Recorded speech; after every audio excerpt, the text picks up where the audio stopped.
ప్రియులారా, బాగున్నారా? దేవుని వాక్యాన్ని క్రమంగా చదువుచున్నారా?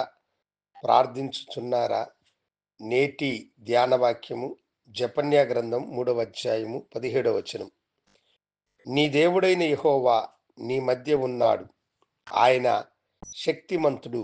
ఆయన మిమ్మును రక్షించును. భక్తుడైనటువంటి జెఫన్యా దేవుని ప్రజలతో ఈ మాటను చెబుతూ ఉన్నాడు. నీ దేవుడైన యెహోవా మీ మధ్య ఉన్నాడు. ఆయన శక్తిమంతుడు. ఆయన మిమ్మలను రక్షించును అని.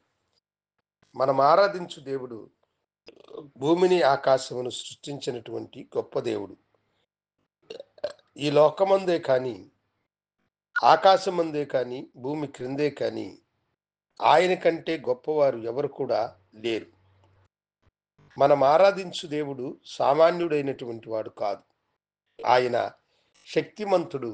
ఆయన మిమ్మును రక్షించును. మన శ్రమలలో, బాధలలో మనము చాలాసార్లు అపనమ్మకము కలిగినటువంటి వారమై ఉంటూ ఉంటాం. మన దేవుడు ఎంత శక్తిమంతుడైనటువంటి వాడు తెలియకుండా మనము వేదనతో ఉంటూ ఉంటాం. అయితే ఆయన శక్తిమంతుడైన దేవుడు. ఆయన మిమ్ములను రక్షించువాడు. ఇశ్రాయేలు ప్రజలు ఆయన శక్తిని గ్రహించలేక వారు బయలుదేవత వైపు యెజెబెలు రాణి కాలంలో, అహాబు రాజు కాలంలో వారు తిరిగారు. అయితే దేవుడు ఎంత శక్తిమంతుడో ఆ ప్రజలు తెలుసుకొనులాగున దైవజనుడైనటువంటి ఏలియా 450 మంది బయలు ప్రవక్తల ఎదుట తనను తాను దేవునికి ప్రీతిపాత్రుడైన మనుషునిగాను, గొప్ప దేవుడైన ఆయనను ఇశ్రాయేలు ప్రజలు విసర్జించినారని తెలియజేయడానికై ఒక సవాలును విసిరినాడు. బలిమాంసమును కట్టెల మీద ఉంచి నిప్పు రాజేయకుండా ఆకాశములో నుండి ఏ దేవుడైతే అగ్నిని రప్పించి ఆ మాంసమును కట్టెలను దహించుతాడో ఆయనే గొప్ప దేవుడు అని అతడు ప్రకటన చేసినాడు.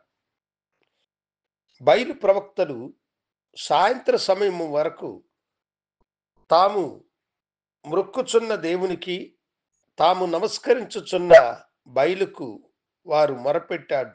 కానీ వారి మొరను ఏ దేవత వినలేదు, సహాయము చేయలేదు. అయితే ఏలియా ఆ నీళ్ల మీద ఆ మాంసము మీద నీళ్లు పొయ్యమని కూడా చెప్పాడు. నీళ్లు కందకము నిండి చుట్టూ పారినాయి అని వాక్యము మనకు తెలియచేస్తుంది. నీటి మీద మాంసము తేలుతున్నది.